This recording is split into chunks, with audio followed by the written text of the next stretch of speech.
Part of New Haven about to look a lot different, and it means you may need to find a new way to get around. City broke ground on a downtown crossing project which will close a portion of Route 34 permanently. News 8's Ken Pierce has more.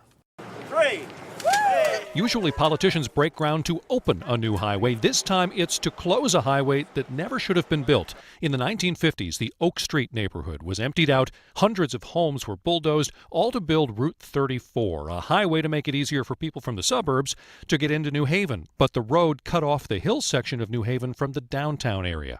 We all know that Route 34 has divided our downtown since the 1950s.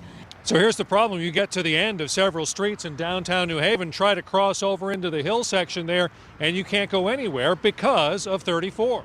The answer is the Downtown Crossing Project. The highway part of 34 will end at Exit 1 by the Knights of Columbus, and Exits 2 and 3 will be closed starting in the next few months.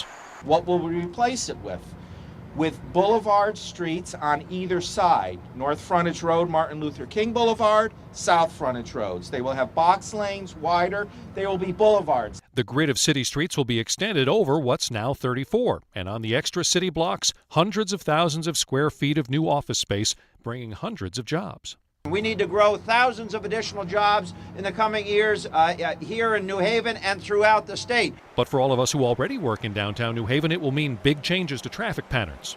Exit 1 wasn't meant to be the entrance, and what we forget is Exit 45, I-95 going north, get off at Sergeant Drive, come over the Church Street South Bridge. Get off at the exit for the boulevard, come in that way. And get used to those new routes because Route 34, as we know it, will no longer exist. In New Haven, I'm Kent Pierce, News 8.